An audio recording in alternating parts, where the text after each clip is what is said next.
우리는 19장에서 소돔의 멸망과 또 소돔과 함께 멸망당해도 뭐 할 말이 없는 롯과 두 딸이 하나님의 구원하심을 받는 내용을 살펴보았어요. 그러니까 우리가 구원받는 것은 우리의 자격이 아니에요. 하나님의 은혜인 것입니다. 오늘 본문 말씀도 20장도 그와 같은 내용을 담고 있어요. 20장에서 우리는 또 한 번 놀라워하게 됩니다. 인간의 깊은 죄성, 인간의 깊은 죄성. 아브라함과 사라가 또 실수를 해요. 또 넘어져요. 근데 20장은 12장에서의 그 실수를 반복하게 되는데 20장의 실수는 12장에 비해서 무려 25년의 차이가 있기 때문에 더 우리에게 충격을 줘요. 25년 동안 얼마나 많은 은혜를 받았고 얼마나 많은 사건들이 있었고 하나님의 구원하심을 경험했고 또 할례를 행하고 소돔에 죽어가는 조카 롯을 위해서 그 기도하고 중보했던 그 아브라함의 모습은 어디 갔냐 이 말이에요. 그렇게 믿음이 있어 보였던 아브라함의 모습이 어디 갔느냐. 20장에서는 전혀 또 다른 아브라함의 모습 때문에, 사라의 모습 때문에 우리는 놀라워하고 우리 안에 깊은 뿌리 깊은 죄성, 그럼에도 불구하고 하나님의 백성들을, 하나님의 택한 백성들을 구원해내시는 하나님의 놀라운 사랑을 또 한 번 확인하게 됩니다. 지금 20장이 21장으로 이어지겠죠. 그런데 21장을 살짝 여러분 보시면, 여기는 이제 다음에 할 거니까요, 이삭이 태어나기 직전이에요. 그러니까 하나님의 약속, 하나님의 계획, 하나님의 꿈이죠. 무슨 꿈이에요? 아브라함을 복의 근원으로 부르셨던 하나님의 꿈. 아브라함을 통해서 그로 말미암아 모든 인류를, 모든 열방을 축복하시겠다고 했던 하나님의 꿈이 완성되는 바로 그 직전에서 하나님의 꿈이 물거품 될 수밖에 없는 상황에 처해지는 거예요. 누구 때문에요? 아브라함과 사라의 합작 때문에. 두 사람이 공조를 해요. 아주 두 사람이 공조를 해가지고 하나님의 꿈을 무산시킬 뻔했던 사건이 20장이에요. 그런 면에서 20장의 사건이 우리에게 크게 와닿는 것이죠. 12장과 내용이 흡사한 면이 있죠. 아브라함이 그의 아내 사라를 누이라고 속인 내용이에요. 하지만 이 결말은 20장의 결말과 12장의 결말은 완전히 달라요. 1절을 보시기 바랍니다. 아브라함이 거기서 네게브 땅으로 옮겨가 가데스와 술 사이 그랄에 거류하며, 아브라함은 그동안에 헤브론, 약속의 땅 헤브론에 거주했어요. 그런데 무슨 이유로인지 그 이유는 여기 밝혀 있지 않아요. 어떤 이유가 있었겠죠. 아마도 19장과 관련된 소돔과 고모라와 그 일대의 심판 사건과 관련해서 이사를 갈 수밖에 없었던 어떤 동기를 받은 것 같아요. 그래서 그는 약속의 땅을 떠나 그랄 땅으로 가게 되는데, 이 그랄 땅은 블레셋 지역이에요. 약속의 땅이 아니에요. 블레셋 사람들이 통치하는 지역에 아브라함이 가게 됐어요. 위험 지역에 가게 된 거죠. 아니나 다를까 2절에 그의 아내 사라를 자기 누이라 했어요. 5절에 보시면 이것은 아브라함 개인의 혼자서가 아니라 그가 나에게 이는 내 누이라고 하지 아니었나이까 그 여인도 그는 내 오라비라 하였사오니. 아브라함만 그렇게 한 게 아니라 사라가 같이 공조했어요. 같이 박자를 맞췄어요. 그래서 이 사라가 그랄 왕에게 빼앗기게 된 거예요. 그랄 왕이 데리고 가고 만 것입니다.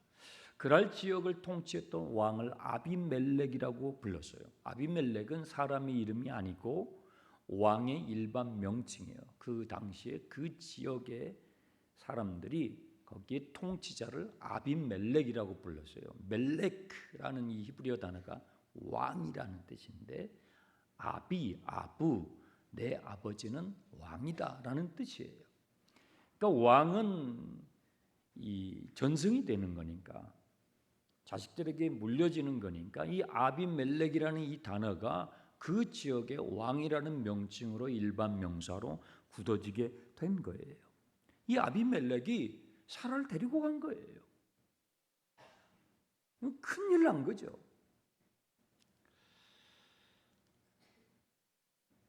하나님의 약속이 이루어져야 되는 바로 직전이잖아요. 그렇죠? 그런데 그 당사자인 하나님의 약속, 언약, 하나님의 계획을 성취하는데 결정적인 도구가 되어야 되는 아브라함과 사라가 같이 작당을 해가지고 하나님의 계획을 무산시키려고 하니까 하나님께서 어떻게 했어요? 하나님이 굉장히 다급하셨던 것 같아요. 3절 그날 밤에 하나님께서 아비멜렉에게 찾아가셨어요. 방문하셨어요. 하나님께서 다급히 방문하셨어요. 그리고 거의 조폭같이 하나님 말씀하셔요. 너 건들지 마. 죽는 수가 있다.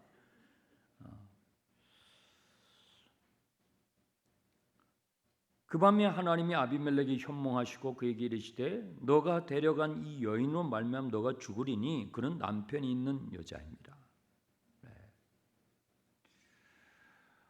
사라 건들면 죽는다. 이렇게 하나님께서 제지하고 계셔요. 그러니까 아비멜렉은 그 지역의 문화의 절차에 맞게 그가 통치자이고 상당히 이 사람이 뒤에 나오지만 상당히 마음이 큰 사람이에요. 상스러운 사람이 아니에요. 그래서 그 지역의 통치자답게 절차를 따라서 자신이 이 사라를 데려왔는데 꿈에 하나님께서 개입하셔가지고 이 사람이 남편이 있는 아내라는 거죠. 손대면 죽는다는 거죠. 하나님이 위협을 하시니까 이 아비멜렉이 하나님께 억울합니다. 하나님 저 억울합니다. 저는 전혀 모르고 그런 제가 고의가 아닙니다. 저에게는 저희 지역의 절차에 맞게 해서 제가 그 여인을 데려온 것입니다 하면서 변론하는 내용이 4절입니다. 아비멜렉이 그 여인을 가까이 하지 아니하였으므로 그가 대답하되 주여 주께서 의로운 백성도 멸하십니까? 저는 이 부분에서 어렵습니다. 좀 억울합니다. 하나님. 그가 나에게 내 누이라고 했고 그 여인도 저 사람인데 오라비라 해서 저는 온전한 마음과 깨끗한 손으로 이렇게 한 것입니다 하고 하나님께 항변하고 있는 거예요. 그러니까 하나님께서 그래 너가 그렇게 한 줄 내가 알아. 내가 알아서 너가 죄를 범하지 않도록 하기 위해서 너를 막으려고 지금 너에게 나타난 거야. 너를 제지해 주는 거야 하는 것이죠. 7절 6절 하나님이 꿈에 또 그에게 이르시되 너가 온전한 마음으로 이렇게 한 것을 나도 알았으므로 너를 막아서 내게 범죄하지 아니하게 하려고.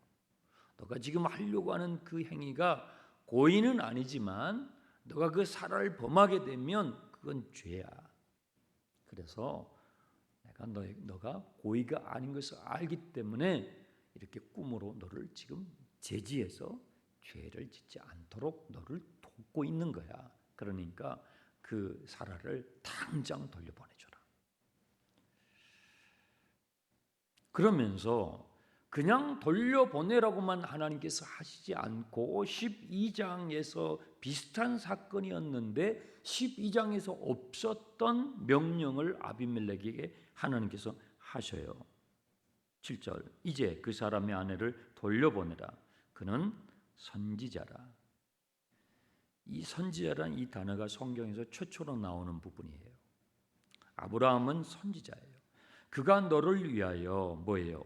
기도하리니 그가 너를 위해서 기도하면 너가 살려니와 만약에 너가 돌려보내지 아니하면 너와 너에게 속한 자가 반드시 다 죽게 될 것이다. 아브라함에게 사라를 돌려보내줄 뿐만 아니라 아브라함에게 뭘 받아요? 기도를 받으라는 거예요. 이것은 12장에 없었던 내용이죠. 새로운 내용이죠. 이상하잖아요. 적어도 이 사건만 놓고 봤을 때는 아비멜렉이 아브라함보다 더 의로워요. 이 사건만 놓고 봤을 때는 적어도 아비멜렉이 아브라함보다 정직해요. 그런데 하나님께서는 더 정직하지 못한 아브라함에게 기도를 받으라는 거예요. 더 의롭지 못한 아브라함에게 가서 기도를 받으라는 거예요. 이게 안 맞잖아요. 이 공평하지 않잖아요. 공의로우신 하나님이신데. 아비멜렉은 그날 아침에 일찍 일어나서 이 아비멜렉이 하나님의 말씀에 반응하는 걸 보면 이 사람이 비록 이방인이고 하나님을 몰랐던 불신자였지만 이 사건을 통해서 하나님을 경험하면서 이 반응하는 그 태도가 상당히 도량 있는 사람이에요. 아침 일찍 일어나서 신하들을 소집을 해서 자초지종을 설명을 하니까 신하들이 심히 하나님을 두려워했어요. 이게 아이러니한 거예요. 아브람과 사라는 하나님을 안 두려워해요. 그런데 지금 처음 하나님을 경험하는 아비멜렉과 그 신하들은 막 몹시 하나님을 두려웠다고 그래요. 신앙생활할 때 아이러니한 게 목회자, 장로님, 권사님들은 하나님을 안 두려워하는데 이제 막 오늘 오신 새 가족은 엄청 하나님을 두려워해요. 그런 지금 형세라는 거 아십니까?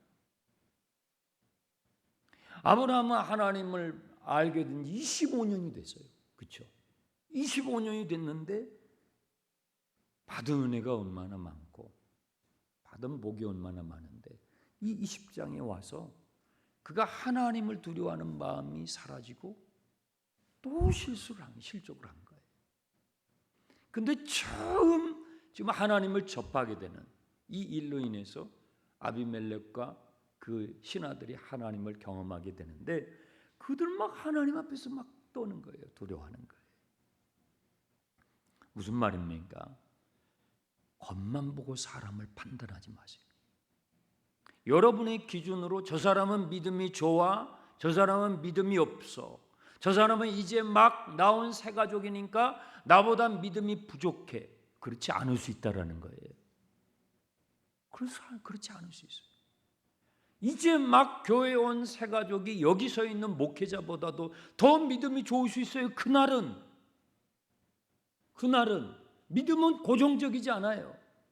믿음은 유동적이에요. 어제 믿음이 좋았지만 오늘은 안 그럴 수 있어요. 지금 이 아비멜렉이 더 하나님 앞에 경외심을 가지고 반응하는 걸 보세요. 그래서 여러분 겉으로 사람을 판단하지 마세요. 정확한 것은 하나님이 아셔요. 꿈에 아비멜렉이 찾아가셔서 그래 너가 양심 바르게 이 일을 한 것을 내가 알아. 그러니까 너가 죄를 범하지 않도록 너를 막으려고 내가 지금 너에게 온 거야. 하나님이 모든 정황을 아셔요. 우리는 우리의 짧은 소견, 우리의 짧은 어떤 기준으로 나는 이렇게 하니까 내가 더 믿음이 좋다라고 착각할 수가 있다라는 거죠. 아비멜렉이 아브라함을 불러서 묻습니다.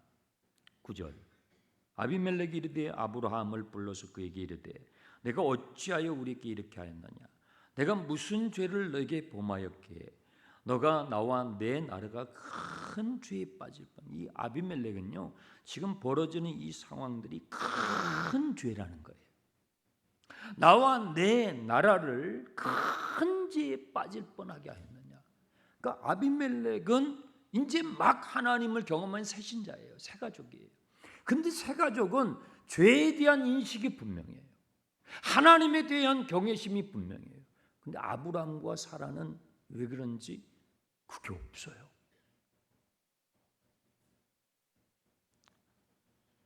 그래서 우리가 겉만 보고 신앙의 어떤 연조만 보고 판단하면 안 된다는 얘기를 지금 해주시는 것이죠. 어찌하여 큰 죄에 빠질 뻔하게 하였느냐? 아비멜렉은 이것이 죄라고 분명하게 지금 지적하고 있어요. 아브라함이 뭐라고 합니까? 11절. 아브라함이 이르되 이곳에서는 하나님을 두려워함이 없으니 내 아내로 말미암아 사람들이 나를 죽일까. 뭐 했어요? 생각이 중요해요. 생각이 바뀌지 않으면 바뀌지 않아요. 아브라함은 어떻게 생각했냐면 이곳에서는 이 그랄, 이 블레셋 사람들이 통치하는 이곳은 하나님을 믿지 않는 곳이니까, 불신 세계니까 이곳에서는 하나님을 두려움이 없으니 내 아내로 말미암아 사람들이 나를 죽일까 그렇게 생각을 한 거예요. 그리고 자기 아내와 함께 이렇게 작당을 한 것이죠. 자, 그런데 이 아브라함의 생각이 제대로 된 현실 인식이었나요? 아니었죠. 이곳에서는 하나님을 두려움이 없으니 내가 죽을까 싶어서. 그런데 죽이려고 합니까 지금? 지금 아비멜렉이 아브라함과 사라를 뭐 죽이려고 뭐 그렇게 그런 마음을 갖나요? 전혀 그런 마음을 갖지 않아요. 여러분, 세상을 살다 보면요, 그리스도인들보다도 더 양심 바른 불신자를 만나요. 아비멜렉처럼. 세상을 살다 보면 그리스도인들보다도 더 양심적이고 양심 바르게 살려고 하는 불신자, 다 종교인들을 만나요. 우리는요, 그런 말 진짜 조심해야 돼요. 목사님, 우리 남편은요, 하나님을 안 믿어요. 제가 전도 많이 하고 기도도 많이 하고 전도하는데요, 안 믿어요. 이 마귀 남편을 보고 가족들을 보고, 그건 주님이 원하시는 게 아니죠. 그리스도인보다도 더 양심적인 사람들을 만난다니까요. 그리스도인보다도 더 정직하게 살아가려고 애쓰는 사람들을 우리는 만난다니까요. 네. 아비멜렉 같은. 그래서 우리는요, 겉만 보고 저 사람이 예수를 안 믿으니까 나보다 덜 윤리적이고 덜 양심적이고 그 착각이에요. 더 악한 그리스도인이 있을 수 있고요, 더 비양심적인 그리스도인들이 많이 있을 수 있어요. 자, 보세요. 14절부터 16절을 보시면 이 아비멜렉이 정말 괜찮은 사람이에요. 그러니까 하나님께서 이 아비멜렉을 사용하시는 이유가 있죠. 이 아비멜렉이 어떻게 반응하냐면 양과 소와 종들을 이끌어서 아브라함에게 선물로 줘요. 자신이 고의적으로 한 실수가 아니잖아요. 아브라함이 용서를 청해야 돼요. 그렇죠? 아브라함이 손이 발휘되도록 제가 잘못했습니다, 그렇게 해야 되죠. 그런데 이 아비멜렉이 양과 소와 종들을 선물로 주고요, 그 다음에 사라를 되돌려 주고요. 그것도 모자랐는지 15절에 아브라함에게 뭐라고 하냐면 여기 내 땅이 너의 앞에 있으니 당신이 보기에 좋은 곳에서 거주하시오. 그러니까 무비자를 내줘요.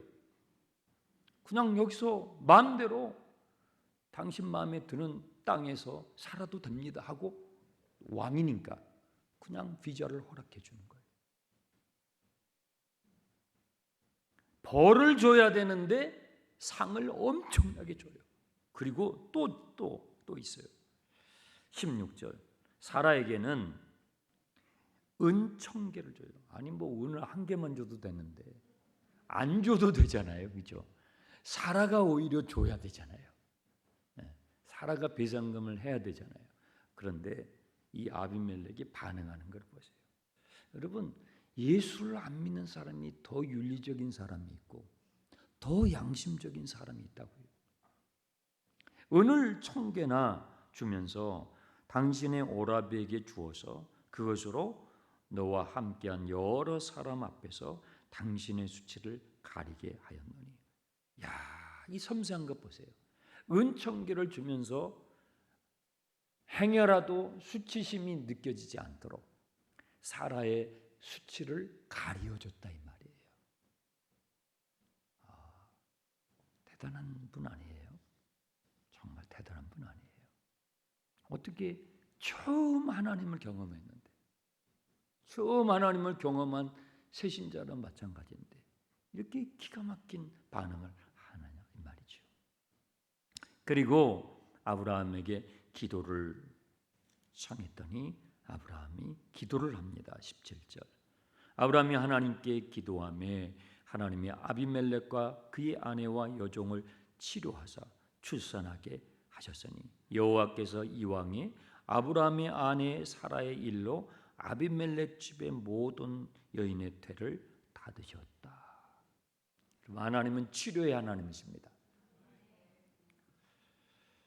아브라함이 기도를 했더니 하나님께서 그 기도에 응답하시고 아비멜렉의 가정에 있는 모든 여인들을 축복하시고 태의 문을 여셔서 출산할 수 있도록 치료해 주셨다는 거예요. 이상하지 않아요? 왜 주님이 아브라함과 사라에게 꾸짖지 않으시냐 이 말이에요. 책망하셔야 될 것 같은데 벌을 주셔야 할 것 같은데 상을 주시냐 이 말이에요. 오히려 아비멜렉에게 아브라함의 기도를 받게 하시잖아요. 그렇죠? 그리고 그 허물 많은 아브라함의 기도, 허물이 없는 게 아니에요. 그 허물 많은 아브라함의 기도를 하나님이 받으시고 응답해 주셔요.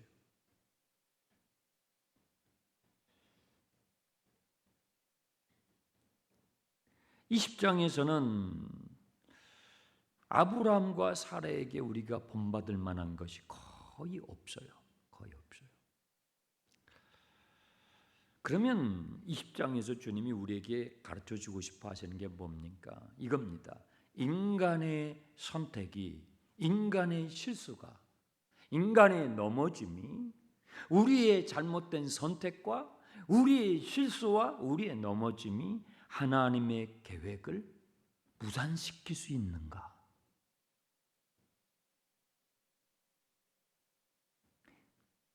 하나님께서 아브라함에게 이삭을 주시고 아브라함이 인생을 복의 근원으로 삼으시겠다고 하는 복의 통로로 삼으시겠다고 하는 이 하나님의 꿈이 아브라함의 실수와 사라의 넘어짐, 그들의 부족함, 연약함 때문에 하나님의 꿈과 하나님의 계획이 무산될 수 있는가 하는 것이 질문인 것입니다.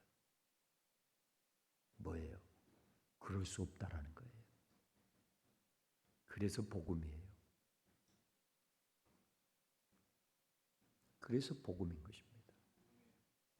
여러분의 실수, 여러분의 연약함, 여러분의 넘어짐, 여러분의 부족함, 이 여러분을 향한 하나님의 구원, 여러분을 향한 하나님의 약속, 여러분을 향한 하나님의 계획을 결코 무산시킬 수 없습니다. 무산시킬 수 있으면 하나님이 아니에요. 하나님이 아니에요. 우리의 잘못된 선택과 우리의 잘못된 실수, 우리의 연약함, 그 상황 가운데 그 상황이 되니까 아브람과 사라가 또 이 옛날 생각의 패러다임 속에 빨려 들어가 가지고 또 실수를 하는 거예요. 죽을까 두려워서. 우리는 두려움 앞에서, 생명의 위협 앞에서 우리는 옛사람의 잘못된 그 습관, 옛 습관이 나도 모르게 나올 때가 있어요. 그럴 때 우리는 실수하게 되고 어쩌면 불신자보다도 더 비양심적인, 비도덕적인 그런 실수를 하게 되지만, 그럴지라도 우리의 그런 실수와 넘어짐이 우리를 향한 하나님의 계획, 아브라함에게 예를 들면 아브라함에게 이삭을 주시고 그 아브라함의 가정을 온 인류의 복의 통로로 삼으시겠다고 하는 하나님의 계획을 무산시킬 수 없다라는 것입니다. 이것이 이삭이 태어나기 1년 전에 일어난 사건이에요.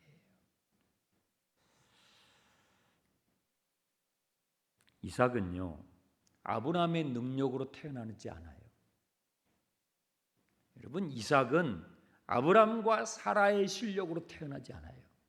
누구의 능력으로? 하나님의 능력으로. 할렐루야. 이게 복음이에요. 여러분의 구원은 여러분이 하나님의 백성이 되고 여러분이 하나님의 자녀가 되고 여러분이 이 세상을 살아갈 때에 하나님의 보호하심과 하나님의 인도하심 가운데 살다가 마침내 하나님의 나라에 들어가는 것은 저와 여러분의 실력이 아니에요. 하나님의 실력으로. 저와 여러분의 능력이 아니에요. 하나님의 능력으로 된다 이 말이에요. 그래서 하나님을 믿는 사람이 복된 것입니다. 우리의 실수를 뛰어넘으시고 우리의 연약함을 뛰어넘으시고 우리의 부족함을 뛰어넘으셔서 바울 사도는요, 이 부분을 그렇게 주석을 했어요. 우리가 알거니와 하나님을 사랑하는 자 곧 그의 뜻대로 부르심을 받은 사람들에게는 모든 것이, 그 모든 것 안에는 뭐가 들어가요? 우리의 연약함, 우리의 실수, 우리의 넘어짐 또 다 들어가는 거예요. 그 모든 것이 합력하여 뭐예요? 선을 이루느니라. 그분이 하나님이세요. 그래서 이삭은요, 하나님의 능력으로 태어나죠. 아브라함의 능력으로 태어나는 게 아니에요. 아브라함이 복의 근원이 되는 그것은 아브라함의 실력이나 아브라함의 저주가 아니에요. 하나님께서 그를 그렇게 인도하시고 하나님께서 그를 그렇게 빚어 가셔요. 저와 여러분도 마찬가지 그렇게 하셔요. 여러분도 지금 주님의 인도하신 가운데 있음을 믿으시 바랍니다. 아브라함의 기도가 능력이 있는 게 아니에요. 이 20장에서 아브라함이 기도를 해요. 저는 여기서 아브라함의 순종을 봅니다. 20장에서 우리가 아브라함을 통해서 배울 것이 있다면 저는 이거 딱 한 가지라고 봐요. 아브라함이 하나님께 기도할 수 있겠어요? 창피해서도 못했을 거예요.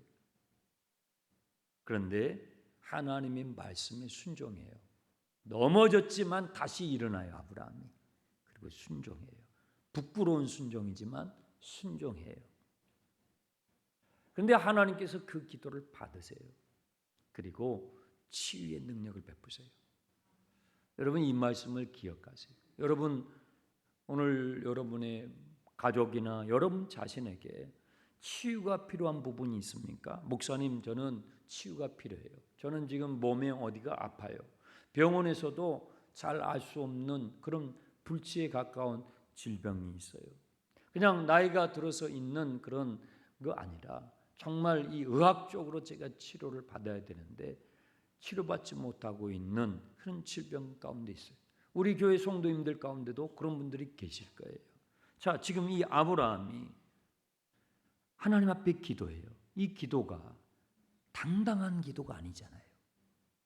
부끄러운 기도잖아요. 넘어졌잖아요. 실족한 사람이잖아요. 아브라함의 기도가 능력 있는 게 아니에요. 기도를 받으시는 하나님이 능력자예요. 여러분, 그거 여러분이 잘 아셔야 돼요. 기도하고 있는 아브라함이 능력자가 아니에요. 아브라함의 기도가 능력 있는 게 아니에요. 목사가 무슨 기도하면 목사의 기도에 능력이 있는 게 아니에요. 목사의 기도와 여러분의 기도와 무슨 더 차이가 있는 게 아니에요. 오늘 본문 말씀이 그걸 가르쳐줘요. 아브라함의 기도가 능력 있는 게 아니에요. 우리의 기도를 받으시는 하나님이 능력자시에요. 하나님이 치유자시란 말이에요. 그러므로 저는 여러분의 질병을 위해서 치유 기도를 합니다. 제가 여러분이 아파서 목사님 기도해 주셔야 이렇게 청을 하실 때 제가 치유 기도를 합니다. 제가 치유 기도를 하는 이유는요, 저에게 치유에 뭐가 있어서가 아니에요. 여러분, 아브라함의 기도가 능력 있는 게 아니라니까요. 제가 여러분이 병들고 아파서 치유 기도를 해드릴 때, 안수 기도를 해드릴 때 그것은 저의 어떤 것을 믿는 게 아니에요. 저의 기도를 받으시는 주님이 능력이 있으시다. 그 믿음으로 기도하는 것입니다. 그럴 때 주님께서 치료해 주셨어요. 참 하나님 멋진 분이에요.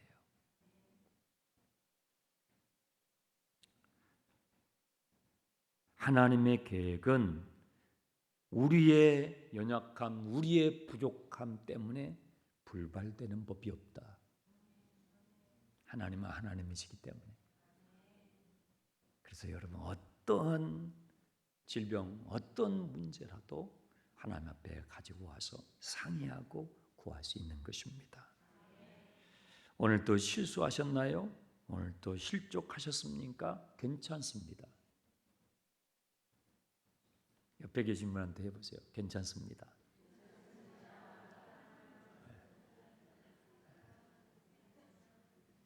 지금 아브라함이 고개를 들게 생겼냐고요.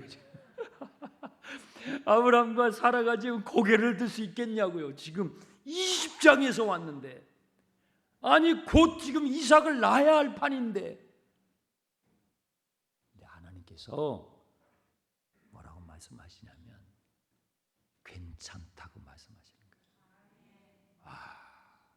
그분이 하나님이에요.